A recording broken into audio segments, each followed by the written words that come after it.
வணக்கம். சிறப்பு நேரலைக்கு வரவேற்கிறோம். ஹரியானா மற்றும் ஜம்மு காஷ்மீரில் வாக்கு எண்ணிக்கை தொடங்கி நடைபெற்று வருகிறது. பல்வேறு வகைகளில் முக்கியத்துவம் வாய்ந்த தேர்தலாக இது பார்க்கப்பட்டது. மக்களவை தேர்தலுக்கு பிறகாக நடைபெறும் சட்டப்பேரவை தேர்தல். காஷ்மீரில் 370வது சட்டப்பிரிவு நீக்கப்பட்டதற்கு பிறகாக நடத்தப்படும் முதல் தேர்தல்.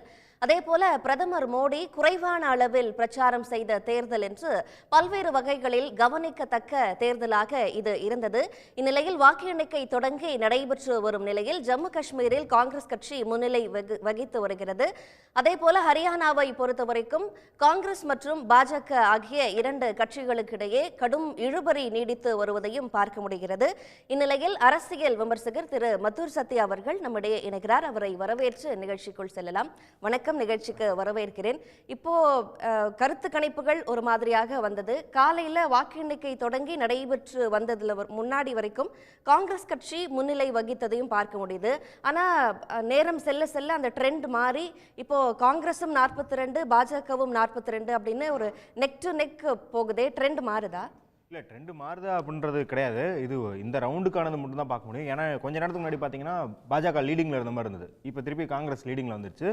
முடியும் போது கண்டிப்பாக தனிப்பெரும்பான்மை காங்கிரஸ்க்கு அமைஞ்சிரும் அப்படிங்கிறத நம்ம பார்க்குறோம். ஏன் அப்படி சொல்கிறோம் அப்படின்னா, கருத்து கணிப்பில் வந்து லேண்ட்ஸ்லைடு விக்ட்ரின்றது வந்து சீட்டில் மட்டும் தரல. அவங்க வந்து நீங்கள் பார்த்தீங்கன்னா காங்கிரஸ் வந்து 20% தான் வந்து 2014 வந்து எடுத்திருந்தது. ஒரு 28% தான் 2019 எடுத்திருந்தது. இந்த முறை என்ன சொல்கிறாங்கன்னா 44% ஓட்டு வாங்கணும்னு கருத்து கணிப்பு சொல்கிறாங்க. அது வந்து மேஜர் ஸ்வீப்பு. ஏன்னா ஹிஸ்ட்ரியிலே வந்து பார்த்தீங்கன்னா பிஜேபி ஸ்வீப் பண்ண போது கூட 2014 பிஜேபி தனிப்பெரும்பான்மை அமைச்சும் போது கூட 33% தான் வாங்கியிருந்தாங்க. அப்போ வந்து இப்போ வந்து 44% அப்படிங்கிறது வந்து ஒரு பெரிய மார்ஜின். ஸோ காங்கிரஸ் கண்டிப்பாக 50 சீட்டுக்கு மேலே தான் ஜெயிக்கும் அப்படிங்கிறத பார்க்குறோம். பிசைட்ஸ் வந்து பிஜேபிக்குள்ளேயே பார்த்தீங்கன்னா உட்கட்சியிலே பெரிய பிரச்சனைகள் இருக்குது. மனோகர்லால் கட்டாருக்கும் சைனி அவர்களுக்கும் பெரிய பிரச்சனை இருந்தது. கடைசி நேரத்தில் வந்து நான் ஜாட் ஓட்ஸ் எல்லாம் கன்சாலிடேட் பண்ணுறதுக்காக அவங்க வந்து சைனியை வந்து சீஃப் மினிஸ்டராக போட்டாங்க. ஏன்னா அவங்க ஜாட் வாக்காளர்கள் மத்தியில் வந்து பெரும் அதிருப்தி, ஃபார்மர்ஸ் ப்ரொட்டஸ்ட்லேருந்து அவங்க வந்து குஜராத்தில் வந்து ஜாட்டுகளை வந்து ராஜ்புத்தை இன்சல்ட் பண்ணி, அது உத்தரப்பிரதேசில் ஜாட்டுகளை இன்சல்ட் பண்ணி அப்படின்னு ஒரு செயின் ரியாக்ஷனில் ஹரியானாவில் பெரிய இதாக வெடிச்சது. பாஜக எந்த அளவுக்கு மோசமான நிலைமையில் இருந்திருக்கு அப்படின்னா, ஹரியானாவில் வந்து யார் பிரச்சாரம் பண்ணால் பிழைக்க முடியும் அப்படிங்கிறதுக்காக குர்மித் ராம் அப்படின்னு சொல்கிற கான்விக்டட் ரேப் அண்ட் மர்டருக்கு கான்விக்ட் ஆகிருக்கிற ஒரு சிறை கைதியை வந்து பரோலில் விட்டு பிரச்சாரம் பண்ணி தான் ஜெயிக்க வேண்டியிருக்குது. எலெக்ஷனுக்கு ஒரு நாளைக்கு. ஆமாம், பாஜக பிரச்சாரம். அவருக்கு வந்து இங்கே ஹரியானாக்குள்ளே பிரச்சாரம் பண்ணக்கூடாது அப்படின்னு சொன்னோன்னே அவர் போய் உத்தரப்பிரதேஷ்லேருந்து ஹரியானாக்காக பிரச்சாரம் பண்ணுறாரு. அதை ஹரியானாவில் லைவ் டெலிகாஸ்ட் பண்ணுறாங்க டிவி சேனல்களில். அவர் வச்சிருக்கிற வந்து தேரா சச்சா சௌதா அப்படின்ற அந்த ஒரு அமைப்பு, அந்த அமைப்பு வந்து 2 நாளைக்கு முன்னாடி எல்லாரும் போய் பாஜகவுக்கு ஓட்டு போடுங்க அப்படின்னு சொல்லுது. ஒரு கான்விக்டட் ரேபிஸ்ட் மர்டரை தான் வந்து இவங்க நம்பி இருக்க வேண்டியிருக்கிற நிலைமையில தான் இருக்குது. நீங்கள் இன்றைக்கே பார்த்துருப்பீங்க, ஜுலானா தொகுதியில் வந்து கம்ஃபர்டபுளாக வினேஷ் போகட் வந்து லீடிங்கில் இருக்கிறாங்க. அப்போ ஒரு ஐக்கானை வந்து, அதாவது இப்போ நம்ம வந்து பவுலர் நடராஜனை வந்து ஒரு தமிழ்நாட்டில் ஒரு ஐக்கானாக பார்க்குறோம். இப்போ அவரை கூட்டிகிட்டு போய் பிஜேபி வந்து அசிங்கப்படுத்திருக்கு, இல்லை வெளிநாட்டுக்கு கூட்டிகிட்டு போய் நிர்கதியாக நிற்க வச்சிருச்சு. அப்புறம் அவரோட ஏதாவது தோல்விக்கு வந்து அவரையே காரணம், நாங்களாம் பொறுப்பெடுத்துக்க முடியாது, அவர் வந்து அலட்சியமாக இருந்துட்டாரு அப்படிங்கிற மாதிரியான போக்கை நடத்திருந்தா தமிழக மக்கள் பாஜக மேலே எவ்வளோ அதிருப்தியில் இருந்திருப்பாங்க அப்படின்றது நம்மளால் உணர முடியும். எல்லாமே அதிருப்தியில் இருப்பாங்கிறது வேற மேட்டர். ஆனால் வந்து இந்த மாதிரியான ஒரு செயல் செய்யும் போது கண்டிப்பாக ஹரியானா மக்கள் எல்லாருமே வினேஷ் போகட் இன்சிடென்ட்டுக்கு அப்புறம் பாஜக மேலே ஒரு பெரும் அதிருப்தியில் தான் இருந்தாங்க. ப்ளஸ் அவங்க வந்து இத்தனை நாள் வரைக்குமே பார்த்தீங்கன்னா வந்து அவங்க விளையாட்டுத்துறையில் அதிக பதக்கம் அடித்தது வந்து ஹரியானா தான். நம்மளுக்கு தெரியும், ஏஷியன் கேம்ஸ் ஆகட்டும், காமன்வெல்த் ஆகட்டும், ஒலிம்பிக்ஸ் ஆகட்டும். ஆனால் அப்படி இருந்தும் கூட குஜராத்துக்கு வந்து 400 கோடிக்கு மேலே செலவிடுற கேலோ இந்தியாவில் வந்து 60 கோடி தான் ஹரியானா கொடுத்துருக்காங்க அப்படிங்கிற செய்தியெல்லாம் பயங்கரமாக பரப்பப்பட்டுச்சு. அப்போ நீங்கள் வந்து எதெல்லாம் வந்து இந்த மாநிலத்துக்கு வந்து பேர் போனது, விவசாயத்துக்கு பேர் போனதுன்னா விவசாயத்தை வஞ்சிக்கிறீங்க. இங்கே லோக்சபா எலெக்ஷன் முன்னாடி 66 கிராமங்களில் வந்து கருப்பு கொடி ஏந்தி போர்டு வச்சுட்டாங்க. பாஜக ஆர்எஸ்எஸ்ன்னு சொல்லிட்டுலாம் யாரும் இங்கே உள்ளே வந்துடாதீங்க, உள்ளே வந்து ஓட்டு கேட்டுறாதீங்க அப்படின்ற மாதிரி போர்டே வச்சுட்டாங்க. அப்போ அந்தளவுக்கு பாஜகவுக்கு எதிர்ப்பு இருந்தது. காங்கிரஸ்க்கு ஆல்டர்னேட்டிவாக பார்த்தீங்கன்னா இப்போ வந்து மத்திய பிரதேஷ்லேயே எதிர்ப்பு இருந்திருக்கு பாஜகவில், இல்லை சத்தீஸ்கர் எலெக்ஷன்லேயே எதிர்ப்பு இருந்தது. ஆனால் காங்கிரஸ்க்கு இங்கே வந்து ஹரியானாவில் வந்து நல்ல ஆல்டர்னேட்டிவ் வச்சுருக்காங்க. அவங்க வந்து 7 வாக்குறுதிகள் கொடுத்துருக்காங்க. அந்த 7 வாக்குறுதியுமே பார்த்தீங்கன்னா நம்ம இந்தியா கூட்டணியிலேருந்து வந்ததுனால இந்த வாக்குறுதிகள் அப்படின்னு நம்மளால் பார்க்க முடியுது. ஏன்னா பல திட்டங்கள் வந்து நம்ம தமிழ்நாடு அரசு கொடுக்குற திட்டமாகவும், இல்லை வந்து கேரள அரசு கொடுக்கும் திட்டமாகவும் அங்கே அறிவிச்சிருக்கிறாங்க. அது மக்கள் மத்தியில் பெரும் வரவேற்பு பெற்றுக்குது. இதுக்கு போட்டியாக பாஜக வந்து இப்போ அவங்க 2000 ரூபா கொடுக்குறாங்க, நாங்கள் 2500 ரூபா கொடுக்குறோம் அப்படின்னு சொன்னா கூட பரவாயில்ல, 2100 ரூபாய் கூடுதலாக கொடுக்குறாங்க. ஆனால் அதுதான் மெசேஜிங்லேயே பிரச்சனை. என்ன அப்படின்னா சைனி வந்து 2100 ரூபா கொடுக்குறோன்னு போய் பிரச்சாரம் பண்ணுறாரு. ஆனால் மனோகர்லால் கட்டார் வந்து பட்ஜெட்டை பார்க்காம இவங்க பாட்டுக்கு வந்து திட்டத்தை அறிவிச்சிட்டு இருக்காங்க. இந்த மாதிரி திட்டம்லாம் கொடுத்தா நாடு திவாலா தான் போகும், எல்லாரும் தெருவில் பிச்சை தான் எடுக்கணும்னு பேசிக்கிட்டு இருக்காரு. அப்போ பாஜகக்குள்ளேயே மெசேஜிங்லேயே வந்து ப்ராப்ளம் இருக்குது. அந்த மெசேஜிங்லேயே பவர் ஸ்ட்ரகிள் பயங்கரமாக இருக்கிறத நம்மளால் பார்க்க முடியுது. அதனால தான் வந்து என்ன பண்ணுறாங்கன்னா, இந்த ஜாட் வாக்காளர்கள்லாம் சேர்ந்த இந்த ஜேஜேபி அப்படின்ற கட்சியும் ஆசாத் அப்படின்னு தலித் வாக்காளர்களை கட்சியும் வந்து என்ன பண்ணுறாங்கன்னா அவங்க கூட்டணி வச்சுருக்காங்க. தனியாக இந்து கூட்டணின்னு அவங்க தனியாக வச்சு போட்டிடுறாங்க. அதனால தான் அவங்க கடைசி நேரத்தில் வந்து ராம் ரஹீமை கூட்டு வரதுக்கு காரணமே என்ன அப்படின்னா, அவர் தலித் வாக்காளர்கள் மத்தியில் செல்வாக்காக இருக்கிறாரு அப்படின்னு தான்.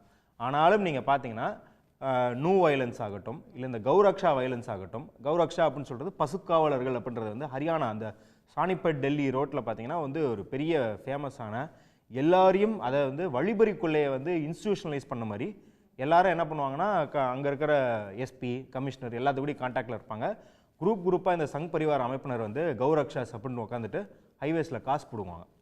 அதனால பாதிக்கப்படுறது யாருன்னு பார்த்தீங்கன்னா இஸ்லாமியர்களும் தலித்துகளும் தான். அப்போ வந்து தலித்து வாக்காளர்கள் மத்தியில் ஏற்கனவே உங்களுக்கு பெரிய அதிருப்தி இருக்குது அப்படின்னும் போது நீங்கள் வந்து இந்த மாதிரி சாமியார்களை கூப்பிட்டு வந்துட்டு கைதானவர்களை ரேபிஸ்டுகளை கூப்பிட்டு வந்து பிரச்சாரம் பண்ணுறதுனால இந்த வாக்கெல்லாம் போயிடும் அப்படிங்கிறத நம்ம பார்க்க முடியாது. குறிப்பாக சொன்னால் நூ வைலன்ஸ் நடந்தது 2023 ஜூலையில் பார்த்தீங்கன்னா இந்த நூ பகுதியில் வந்து பயங்கரமான வைலன்ஸ் நடந்தது. அது குறிப்பாக பார்த்தீங்கன்னா அதில் பாதிக்கப்பட்டவர்கள் நிறைய ட்ரைபல்ஸும் இருந்தாங்க. ஸோ அந்த வாக்காளர்கள் மத்தியிலே அதிருப்தி இருக்குது. அதில் முக்கியமாக அவங்க என்ன சொன்னது என்னன்னா, இந்து முஸ்லீம் கலவரம் அப்படின்னு பாஜக இதை ப்ரொஜெக்ட் பண்ண பார்க்குது. ஆனால் நாங்கள் இந்துக்களாகிய நாங்கள் எங்களுக்குள்ள அடிதடியெல்லாம் இருக்கலாம், தொழிலில் போட்டி இருக்கலாம், ஆனால் நாங்கள் இந்த கலவரத்தை நிகழ்த்தலை, இவங்க வெளியூர்லேருந்து கூட்டிகிட்டு வந்து கலவரத்தை நிகழ்த்துறாங்க அப்படிங்கிறத அவங்க ஆணித்தனமாக சொன்னாங்க. இதை நம்ம வந்து 1990களிலே வந்து நம்ம அயோத்தியாவிலே பார்த்துருக்கோம். அயோத்தியாவுக்கான அந்த மக்கள் சொன்னாங்க, எங்களுக்கு வந்து மசூதியை இடிக்கணும் அப்படின்றதெல்லாம் எங்களுக்கு கோரிக்கையே கிடையாது, எங்களோட விருப்பமும் கிடையாது, நாங்கள் பல வருஷமாக இஸ்லாமியர்களும் இந்துக்களும் பக்கத்து பக்கத்தில் வாழ்ந்துகிட்டு இருக்கோம், இவங்களாம் வந்து ஒரு பிரச்சனையை கிரியேட் பண்ணி இவங்களாம் வெளி மாநிலங்கள்லேருந்து ஊர்கள்லேருந்து ஆளை கூட்டு வந்து இங்கே பிரச்சனை பண்ணுறாங்கன்னு சொன்ன அதே மாடலை ஹரியானாலேயே அவங்க துவங்கியிருக்கிறாங்க, அதை செய்திருக்கிறாங்க. அது மக்கள் மத்தியில் பெரும் அதிருப்தியை ஏற்படுத்தியிருக்குது அப்படின்னு பார்க்குறோம். அதே போல் நீங்கள் அன்எம்ப்ளாய்மெண்ட் ரேட் அப்படின்னு எடுத்திங்கன்னா, இந்தியாவிலே one of the highest unemployment rate வந்து ஹரியானாவில் இருக்குது. அது வந்து பக்கத்தில் அவங்க டெல்லியை பார்க்குறாங்க, வேறு மாநிலங்களை பார்க்குறாங்க. அங்கே இருக்கும்போது வந்து இப்போ ஹரியானாலேருந்து உங்களுக்கே தெரியும் நிறைய பேர் வந்து தமிழ்நாடு, ஆந்திரா, கர்நாடகாவில் வேலை பார்க்குறாங்க. அப்படி இருக்கும்போது அவங்களுக்கு இங்கே பெட்டரான சிச்சுவேஷன் இருக்குது, அங்கே ரொம்ப மோசமாக இருக்குது அப்படின்றது வந்து அவங்களுக்கு வந்து இளைஞர்கள் மத்தியிலே பெரிய அது அங்கே அடிப்படையில் என்னென்ன சிக்கல்கள் இருக்குது அப்படின்னு குறிப்பிட்றீங்க. அதே நேரத்தில் பாஜகவிலிருந்து நம்முடைய ஆசிர்வாதம் ஆச்சாரை இணைக்கிறார். சார், இப்போ ட்ரெண்ட் மாறி இருக்கு. ஹரியானால ஒரு சூழல், ஒரு நெக் டு நெக் போற ஒரு சிச்சுவேஷன் இருக்கு. அதே நேரத்தில் காஷ்மீர்ல தொங்கு சட்டப்பேரவை அமையும் அப்படின்னு கருத்து கணிப்புகள்லாம் வெளியான நிலையில ஒரு மெஜாரிட்டி அளவுல காங்கிரஸுக்கு அட்வான்டேஜ் இருக்கிறத கவனிக்க முடியுது. இந்த ஏர்லி ட்ரெண்ட்ஸை நீங்க எப்படி பார்க்குறீங்க? வணக்கம். இந்த தேர்தலை பொறுத்தவரை எங்களுக்கு வந்து ஹரியானால எங்களுக்கு அறுதி பெரும்பான்மை கண்டிப்பாக வருது. நீங்க வந்து சொன்னது மாதிரி வந்து இது சேஞ்ச் ஆயிருக்குது. காலையில ஆரம்பிக்கும் போது, அதாவது வந்து போஸ்டல் பேலட் எண்ணும் போது எல்லாருமே சொன்னாங்க காங்கிரஸ்க்கு தான் அங்க வந்து தேவையான அளவுக்கு சீட்டுகள் கிடைக்கும், பாஜகவுக்கு அங்க வந்து சீட்டுகளே கிடைக்காது அப்படின்னு. ஆனா ட்ரெண்ட் வந்து இப்போ தலைகீழா மாறிடுச்சு. இப்ப பாத்தீங்கன்னா 10 மணியை தாண்டிடுச்சு. 2வது ரவுண்டு வந்து எண்ணிட்டு இருக்காங்க. இந்த சூழ்நிலையில எங்களுக்கு தேவையான 46 சீட்டுகள் ஹரியானால தேவை.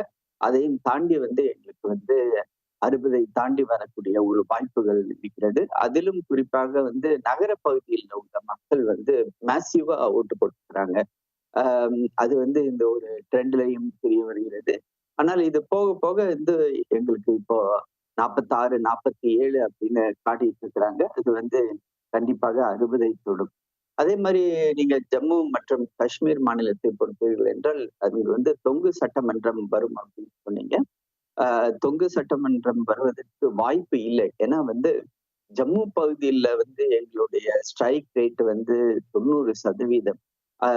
அது வந்து அதனுடைய இப்ப இயர்லி ட்ரெண்ட் வந்து அங்கேயும் மாறும், எப்படி ஹரியானால மாறி இருக்குதோ அதன் காரணமாக வந்து அங்க எங்களுக்கு தேவையான அளவுக்கு அங்க வந்து எப்படின்னா 48 சீட்டு வேணும். அங்க வந்து ஒரு சின்ன கால்குலேஷன், 90 சீட்டுகள் வந்து தேர்ந்தெடுக்கப்படும் உறுப்பினர்கள், 5 பேர் வந்து அங்கு உள்ள துணைநிலை ஆளுநர் வந்து நாமினேட். ஆக மொத்தம் பாத்தீங்கன்னா 95 சீட்டுகள். அதுல வந்து கவர்மெண்ட் ஃபார்ம் பண்றதுக்கு 48 பேர் தேவை. அந்த 48 சீட்டுகள் வந்து எங்களுக்கு கண்டிப்பாக கிடைக்கும் வாய்ப்பு உள்ளது. ஆகவே வந்து இதனுடைய ட்ரெண்டுகள் வந்து இன்னும் நேரம் போக போக ஒரு 2 மணி நேரத்துக்குள்ளார வந்து எல்லாமே தலைகீழா மாறி பாஜகவுக்கு இந்த 2 மாநிலங்களுமே ஆட்சி அமைக்க வாய்ப்பு கொடுக்கும் என்று நாங்கள் எதிர்பார்த்து கொண்டிருக்கின்றோம். ஆரம்பத்துல ஒரு 70 தொகுதிகளுக்கு மேல காங்கிரஸ் முன்னிலையில இருந்ததை பார்த்தோம்.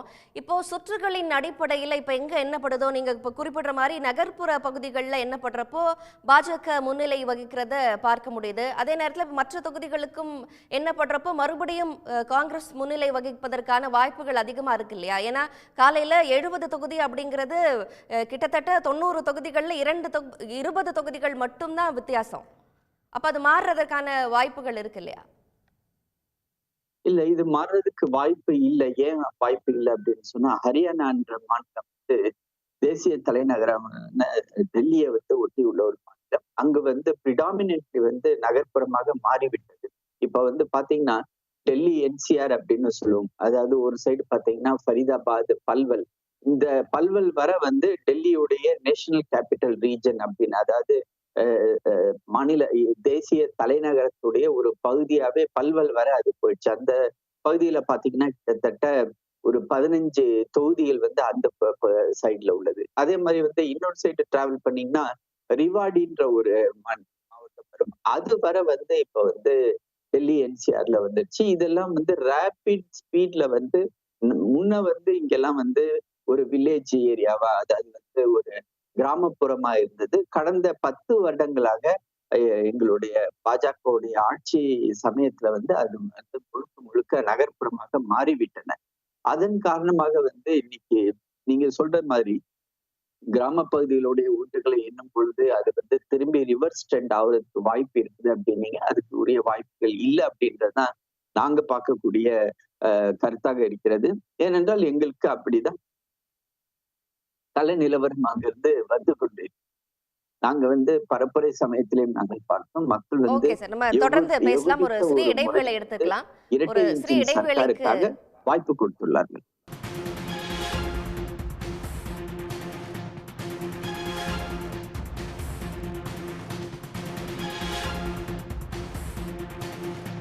ஹரியானாவில் பூபேந்திர சிங் ஹூடா முன்னிலை வகித்துக் கொண்டிருக்கிறார். அண்மை செய்தி பார்த்துக் கொண்டிருக்கிறோம். ஹரியானாவில் பூபேந்திர சிங் ஹூடா முன்னிலை வகித்துக் கொண்டிருக்கிறார்.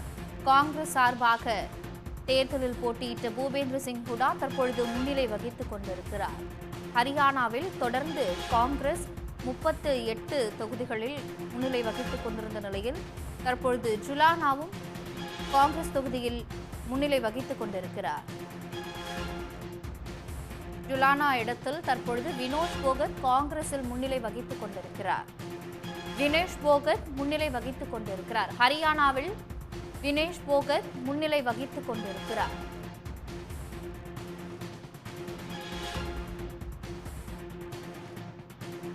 தொடர்ந்து ஹரியானாவில் பூஜா சௌத்ரி காங்கிரஸில் பின்னடைவில் சந்தித்துக் கொண்டிருக்கிறார்.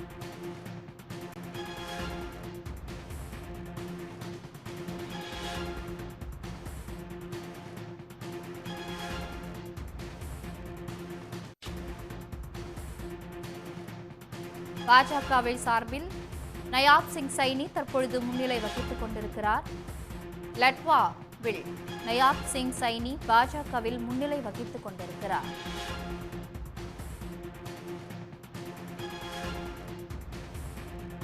தொடர்ந்து உமர் அப்துல்லா தேமுகவில் முன்னிலை வகித்துக் கொண்டிருக்கிறார்.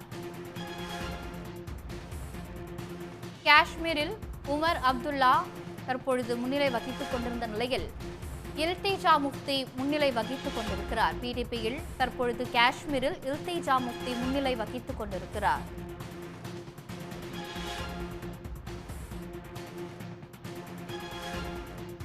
ஹரியானாவில் சாவித்ரி ஜிண்டால் தோல்வியை சந்தித்துக் கொண்டிருக்கிறார். சுயேட்சையில் தற்பொழுது பின்னடைவு ஏற்பட்டிருக்கிறது. ஹரியானாவில் சாவித்ரி ஜிண்டால் தோல்வியை சந்தித்திருக்கிறார்.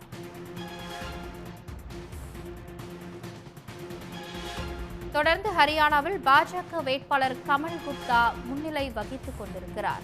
பாஜக சார்பில் போட்டியிட்ட கமல் குப்தா தற்பொழுது முன்னிலை வகித்துக் கொண்டிருக்கிறார்.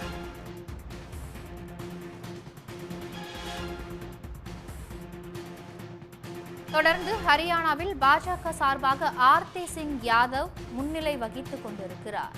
பாஜக வேட்பாளர் ஆர்த்தி சிங் யாதவ் முன்னிலை வகித்துக் கொண்டிருக்கிறார்.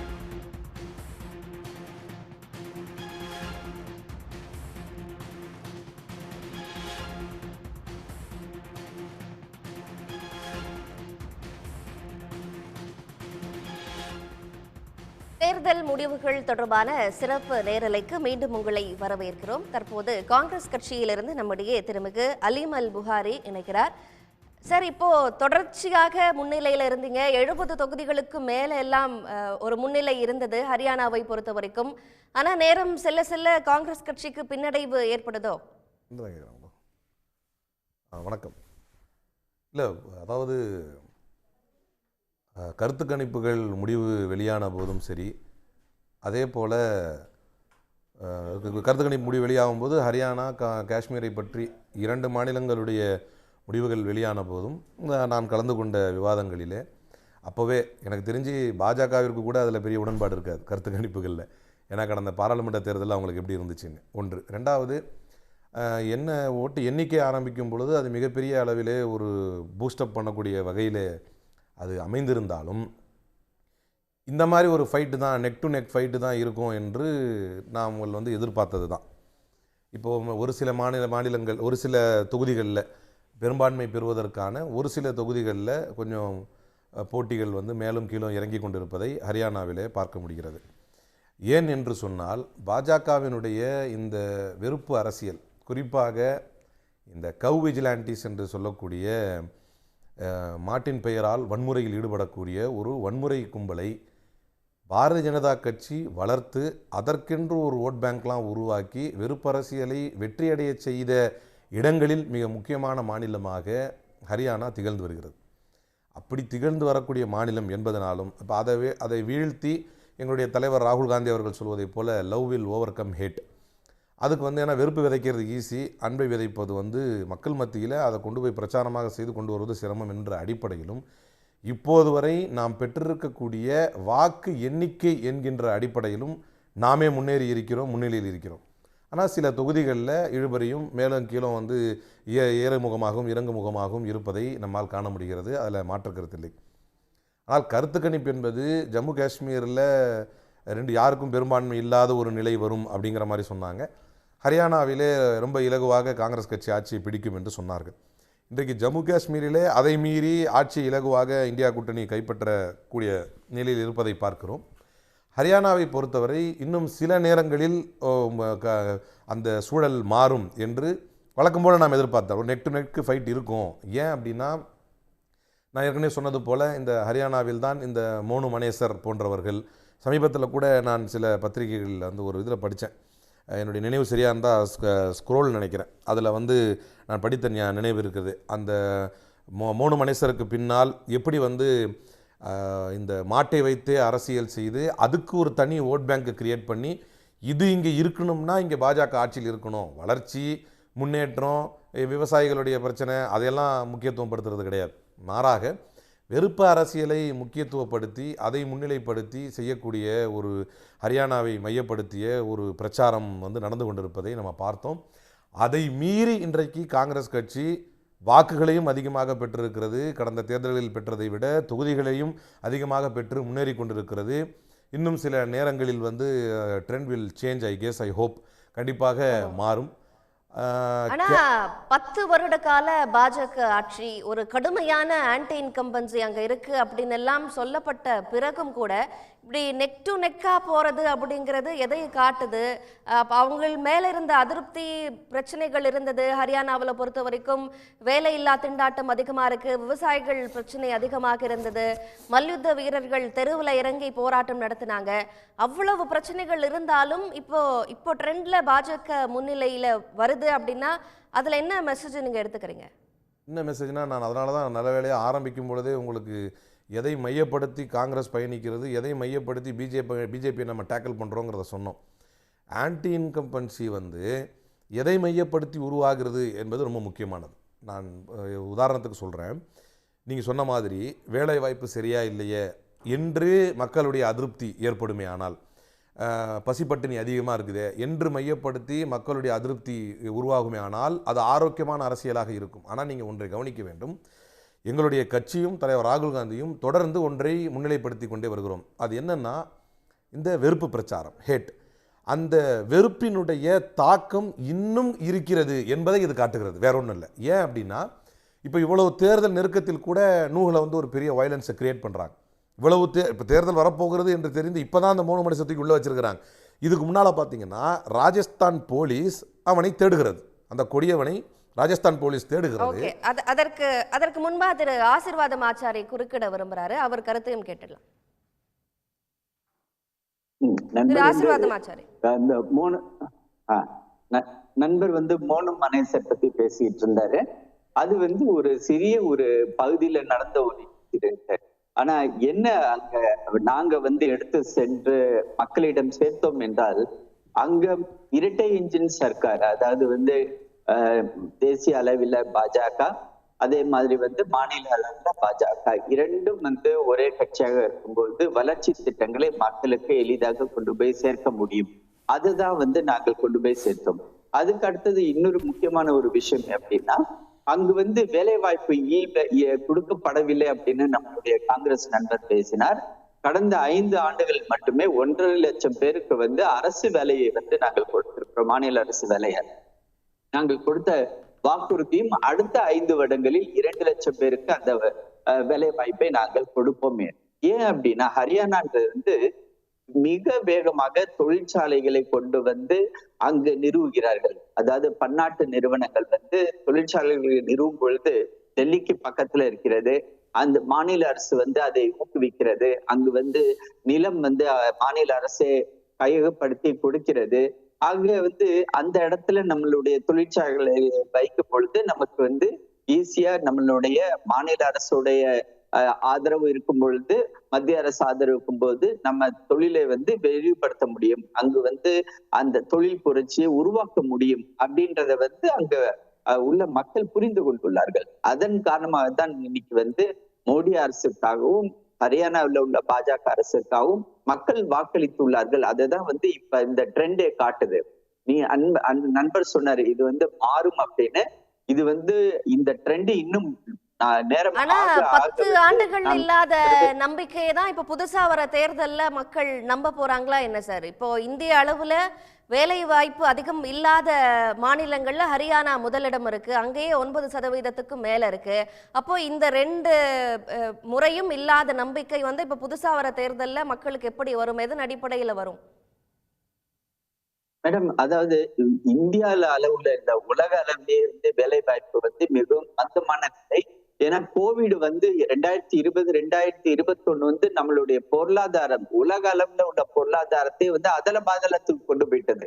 ஒரு காலத்துல வந்து ஜப்பான் அப்படின்ற நாடு வந்து ஒரு மிகப்பெரிய தொழில் புரட்சியை, உலகம் பூரா வந்து ஜப்பான்ல தயார் ஆன பொருட்களை தான் வந்து நம்ம இந்தியால கூட நம்ம பயன்படுத்திக்கிட்டு இருக்கோம். இன்னைக்கு ஜப்பானோட பொருளாதாரம் அதல பாதாளத்துக்கு போய்விட்டது. காரணம் அங்க உள்ள அந்த சூழ்நிலைகள் கோவிடுக்கு பிறகு எல்லா நாடுகளுமே பிரச்சனைகளை சந்தித்திருந்தன. அது இந்தியாவுக்கும் வந்து அது பொருந்தும். ஆனால் அதையும் தாண்டி 2002 2023 2024 நோக்கி பயணம் பண்ணும்போது அதை நம்ம மிக விரைவில் வந்து அதை நம்ம ஸ்திரத்தன்மைக்கு கொண்டு வந்துட்டோம்.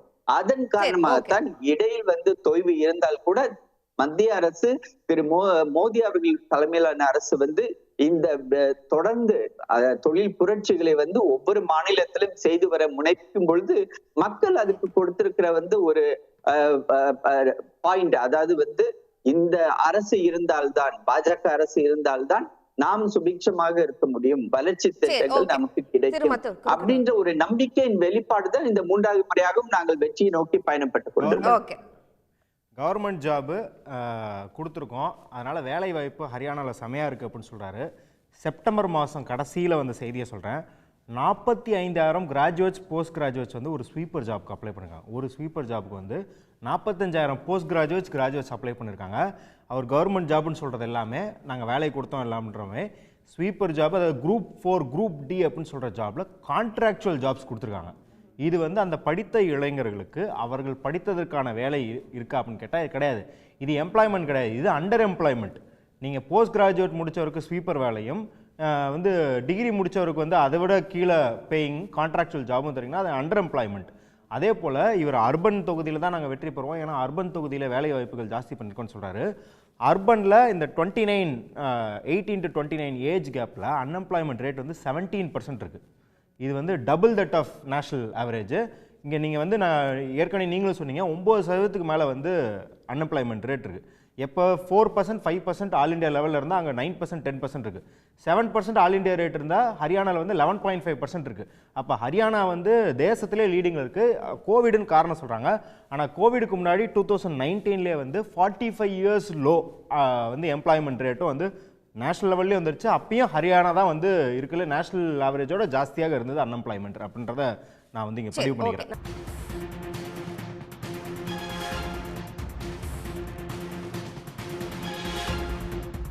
ஹரியானா சட்டப்பேரவை தேர்தலில் காங்கிரஸ் மற்றும் பாஜக இடையே கடும் போட்டி நிலவி வருகிறது. 70 தொகுதிகளில் ஆரம்பத்தில் காங்கிரஸ் முன்னிலை பெற்றிருந்த நிலையில் தற்போது பாஜக முன்னேறி இருக்கிறது. ஹரியானாவை பொறுத்தவரைக்கும் தற்போதைய நிலவரப்படி பாஜக 49 தொகுதிகளிலும் காங்கிரஸ் கட்சி 35 தொகுதிகளிலும் முன்னிலை வகித்து வருகின்றன. இப்போ இந்த நிலவரம் பார்க்கிறோம் திரு மதுர் சத்யா. இப்போ பிரச்சார களம் வந்து வழக்கமாக பாஜக கிட்ட இருக்கிற ஒரு ஜோஷ் வந்து இந்த பிரச்சார களத்தில் குறைவாக இருந்த மாதிரி இருந்தது. பிரதமர் தன்னை வழக்கமாக ப்ரொஜெக்ட் பண்ணிக்கிற அந்த தன்மை வந்து இந்த தேர்தலில் பார்க்க முடியல. வழக்கமாக பண்ணுற ரோட் ஷோ ரேலி அப்படி எதுவுமே இருக்கலை. இது நடந்து முடிந்த மக்களவை தேர்தலோட எதுவும் கனெக்ஷன் இருந்ததா, இல்லை முடிவுகள் எதிர்பார்த்தாங்களா? இப்போ அவங்க எதிர்பார்த்த முடிவுகள்லேருந்து தலைகீழான முடிவுகளை மக்கள் கொடுக்க இருக்காங்களா? இல்லை, இப்போது கண்டிப்பாக மக்களவை தேர்தலோட பிரதிபலிப்பு தான். ஏன்னா வந்து இதற்கு முன்னாடி தேர்தலில் ஹரியானாவில் வந்து பெரும்பான்மை பெற்றபோது மோடி அவர்கள் 10 ரேலி நடத்தியிருக்காரு. இந்த தேர்தலுக்கு 4 ரேலி தான் நடத்தியிருக்காரு. அது ஏன் அப்படின்னு கேட்டால் ஆல் இண்டியா லெவலில் பார்த்தீங்கன்னா வந்து மோடி பிரச்சாரம் செய்த கான்ஸ்டியூவன்சியில் லோக்சபாவில் பாதிக்கு பாதி தோத்துருச்சு பாஜக.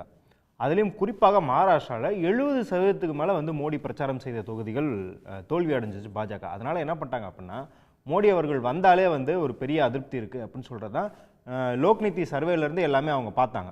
ஸோ அப்படி இருக்கும்போது அவங்க என்ன பண்ணிட்டாங்க அப்படின்னா மோடியோட ப்ரெசன்ஸை நம்ம குறைச்சிருவோம் அப்படின்னு தான் பார்த்தாங்க.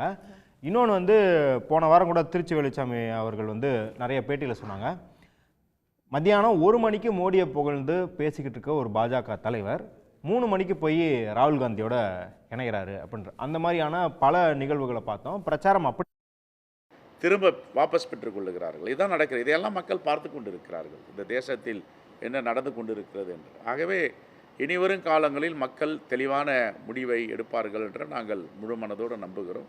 உறுதியாக நடக்கும். ஜம்மு காஷ்மீரை பொறுத்தவரை சார் ஒரு 10 வருஷத்துக்கு அப்புறம் ஒரு தேர்தல் நடக்கும். இந்த தேர்தல் வந்து காங்கிரஸ் பிரதானமாக ஒரு முன்னணியில் வந்து வராங்க. 10 வருஷத்துக்கு பிறகு வரதை நீங்கள் எப்படி பார்க்குறீங்க? ஏன்னா நிறைய இதை கொண்டு வந்தாங்க. இல்லை, சிறப்பு அந்தஸ்தை எதுக்கு எடுத்தாங்கன்னு ஒன்று சொல்லணும். அவங்க சிறப்பு அந்தஸ்து எடுத்ததுக்கு என்னென்ன காரணங்கள் சொன்னாங்கன்னா, தொழிற்சாலைகள் வரும், வேலைவாய்ப்பு ஏற்படும், துப்பாக்கி சத்தமே கேட்காது, தீவிரவாதிகளுடைய ஊடுருவல் இருக்காதுன்னாங்க. ஆனால் 10 ஆண்டுகளாக அவர்கள் சொன்னதெல்லாம் நின்று போய்விட்டதா, தடுத்து நிறுத்தப்பட்டதா என்று பார்த்தால் ஒன்று நிறுத்தப்படவில்லை.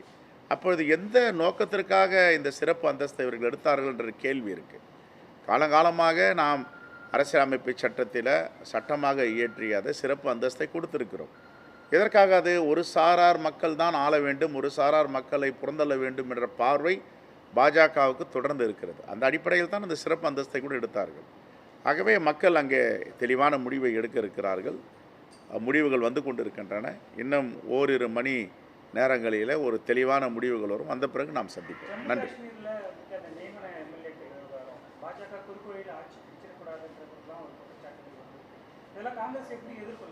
இல்லை, அதற்காக தான் நான் நியமன உறுப்பினர்கள். பாண்டிச்சேரியில் என்ன நடந்துச்சு? பாண்டிச்சேரியில் நடந்தால் ஜம்மு காஷ்மீரில் நடப்பதற்கு அவர்கள் முயற்சி செய்கிறார்கள். ஆகவே மக்கள் ஒரு முறை 2 முறை அவர்களை ஏமாற்றலாம், காலமாக அவர்கள் ஏமாற்ற முடியாது. மக்கள் தெளிவாக இருக்கிறார்கள். மக்கள் தீர்ப்பு தான் இறுதி முடிவை எட்டும். ஆகவே நாங்கள் முழு மனதோடு எதிர்பார்க்கிறோம் 2 மாநிலங்களும் பெருவாரியான வெற்றியை காங்கிரஸ் பேரியக்கம் பெறும். தேங்க்யூ. போடுமா, டிவி போடுங்க.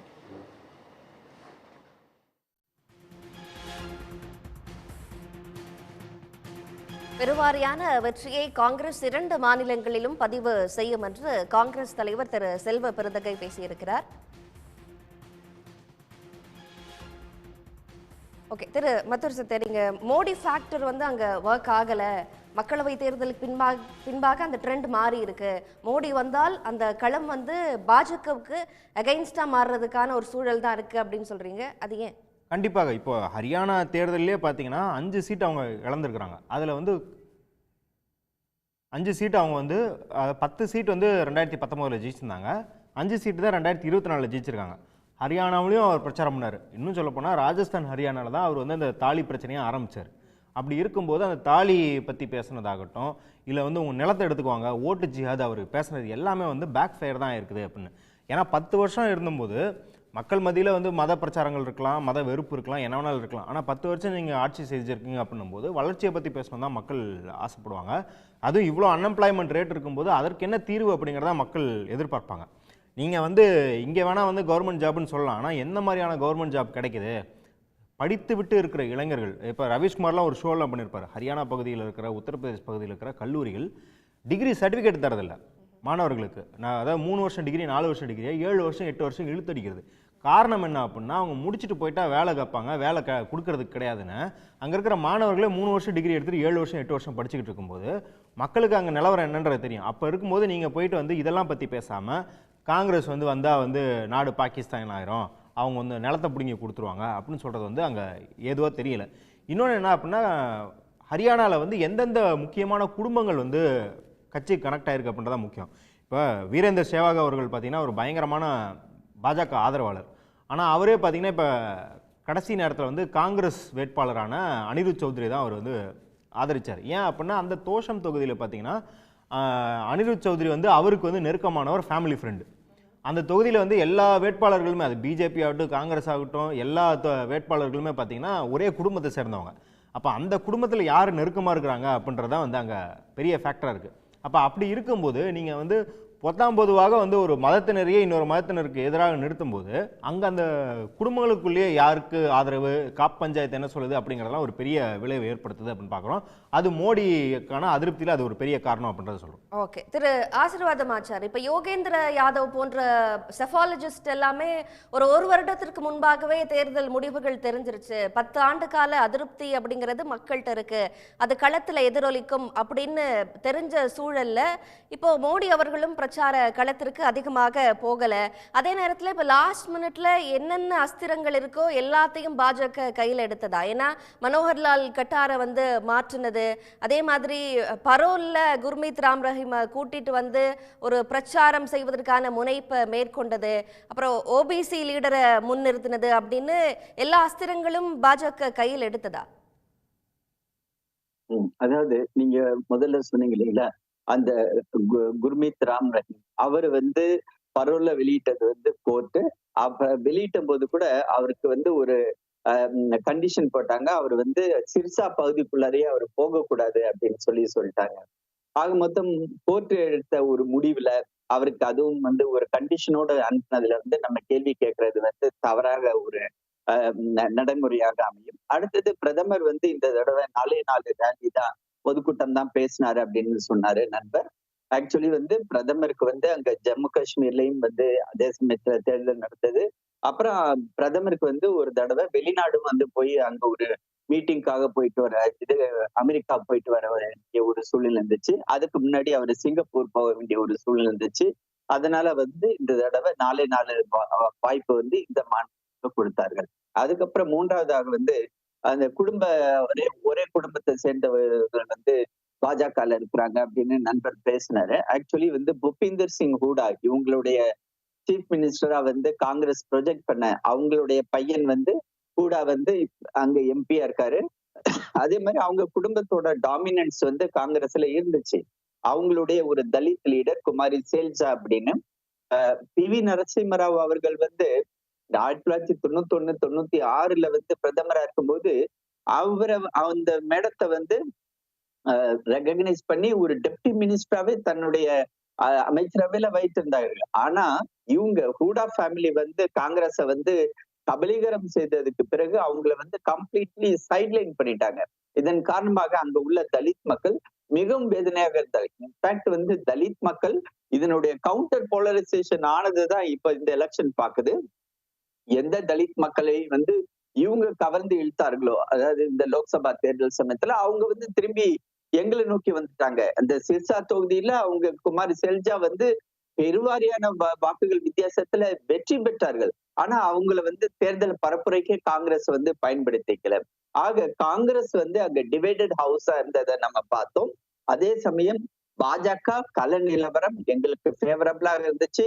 அங்க அவர் வந்து கட்டரை பத்தி சொன்னாரு. கட்டர் வந்து லோக்சபாக்கு வரணும், அவரை வந்து லோக்சபா ரெப்ரசன்டேட்டிவா கொண்டு வந்து அவரை வந்து மத்திய அமைச்சரவையில கொண்டு வந்து தேசிய அளவுல அவருடைய சர்வீசஸ் வந்து பயன்படுத்திக்கணும் அப்படின்ற ஒரே காரணத்துக்காக தான் அவரை வந்து மாற்றப்பட்டு அவரை வந்து இப்ப லோக்சபால ஜெயிச்சு இப்ப அவர் வந்து நகர்ப்புற வளர்ச்சித்துறையுடைய அமைச்சராகவும் இருக்கிறார். ஆக மொத்தம் நாங்க வந்து இவரு கடைசி நேரத்துல நாயிப் சிங் சேனியை கொண்டு வந்தோம், கட்டரை புறக்கணித்து விட்டோம் அப்படின்னு நண்பர் பேசினாரு. அதுவும் தவறு. எங்களை பொறுத்தவரை எங்களுடைய முகம் அது வந்து இந்தியா முழுக்க முழுக்க எங்களுடைய தேர்தல் யுக்தியில வந்து எங்களுடைய முகம் திரு நரேந்திர மோடி, எங்களுடைய சின்னம் தாமரை சின்னம். அததான் வந்து நாங்க ப்ரொஜெக்ட் பண்றோம். அந்த ஸ்டேட் லெவல் லீடர்ஸ்க்கு வந்து நாங்க வந்து யாரோட முகத்தையும் நாங்க வந்து எப்பொழுதுமே போக்கஸ் பண்றது கிடையாது. நீங்க வந்து ஆரம்பத்திலே சொன்னீங்க, நான் காலையில நீங்க ஆரம்பிக்கும் போது 70ன்னு இருந்தது, அப்படியே படிப்படியா காங்கிரஸோடைய ட்ராலி வந்து இப்ப 34 35 அப்படின்னு வந்திருக்குது. 46 வந்து தேவை. இவங்களால எப்படி 10-11 தொகுதியை பெற முடியும் அப்படின்றதையும் நம்ம பார்க்கணும். ஆக மொத்தம் இந்த ட்ரெண்ட் எங்களுக்கு ஃபேவரபிளான ஒரு ட்ரெண்ட். இன்னும் தொடரதான் செய்யுமே, இது வந்து கம்மி ஆகாது. இப்பொழுது 49 50ன்றது 60 நோக்கி போறதுக்கு முழு வாய்ப்பு உள்ளதாகத்தான் நாங்கள் பார்க்கிறோம். எங்களுக்கு அங்கிருந்து வர ஃபீல்டுல இருந்து எங்களுடைய யூனிட்ஸ்ல இருந்து வர தகவலும் அதை தான் சொல்கின்றது. ஹரியானா மற்றும் ஜம்மு காஷ்மீர் மாநிலங்களுக்கான சட்டப்பேரவை முடிவுகளை பார்த்து வருகிறோம். வாக்கு எண்ணிக்கை நடைபெற்று வரும் சூழலில் தற்போது ஹரியானாவை பொறுத்தவரைக்கும் பாஜக 46 தொகுதிகளில் முன்னிலை வகித்து வருகிறது. அதேபோல காங்கிரஸ் கூட்டணி 36 தொகுதிகளில் முன்னிலை வகித்து வருகிறது. அதேபோல ஜம்மு காஷ்மீரில் பாஜக 27 தொகுதிகளிலும் காங்கிரஸ் கூட்டணி 48 தொகுதிகளிலும் முன்னிலை வகித்து வருகிறது.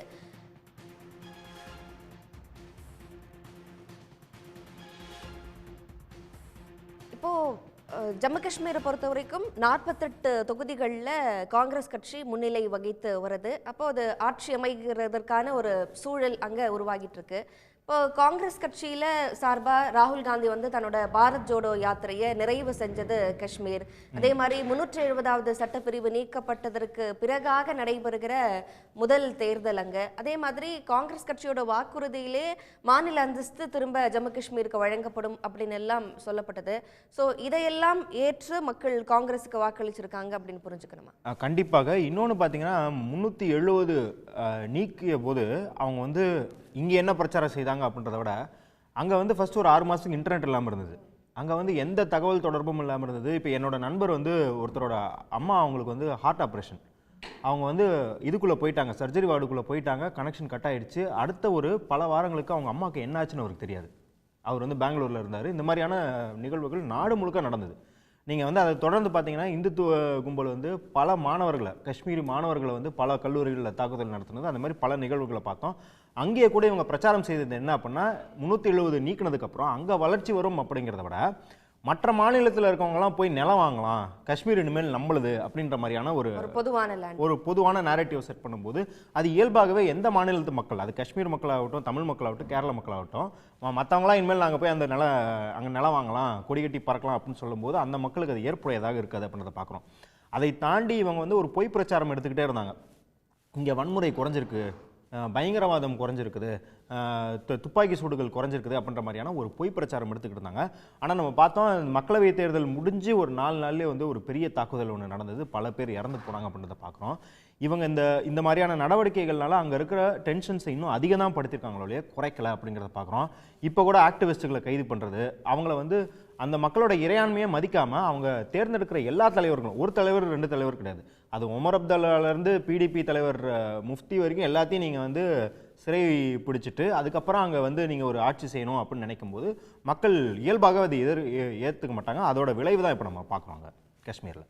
ஓகே, அப்போ மக்கள் வந்து மாநில அந்தஸ்து மீண்டும் வழங்கப்படும் அப்படிங்கிறத எதிர்நோக்கி அவங்க காத்துக்கிட்டு இருக்காங்க அப்படின்னே புரிஞ்சுக்கலாம். கண்டிப்பாக அது மாநில அந்தஸ்தா இல்லை வந்து அது வேற வடிவத்தில் இருக்கா ஏன்னா அப்படின்னா 370வது பிரிவு பற்றி காங்கிரஸ் எதுவும் களத்தை பேசலை. இல்லை, காங்கிரஸோட நிலைப்பாடு ஒரு தேசியவாத நிலைப்பாடு அப்படிங்கிறது நம்மளுக்கு தெரியும். ஆனால் இங்கே மக்களுக்கு என்ன அப்படின்னா அது நீங்கள் வந்து பேர் வேணால் நம்ம வந்து மாநில சுயாட்சி இல்லை தேசியம் அப்படின்னு வச்சுக்கிறோம் இல்லையா, மக்களுக்கு என்ன தெரியும்னா இன்னைக்கு எங்களுக்கு இருக்கிற இறையாண்மையோட அதிக இறையாண்மை எதில் கிடைக்கும். இப்போ இன்றைக்கி வந்து அது வந்து கவர்னர் ஆட்சி செய்தாவோ இல்லை வந்து பிஜேபி ஆட்சி செய்கிற மாதிரி செஞ்சாலோ அங்கே வந்து தங்களுக்கான இறையாண்மை கிடையாது. அது ஒரு மாநில அந்தஸ்து பெற்றுட்டா எங்களுக்கு திருப்பி இறையாண்மை வரும். நாங்கள் ஓட்டு போடுறது, நாங்கள் எந்த திட்டங்கள் யார் வைக்கிறாங்களோ அவங்களுக்கு ஓட்டு போடுறோம், அதுக்கு தகுந்த மாதிரி திட்டங்கள் அமல்படுத்தப்படும்.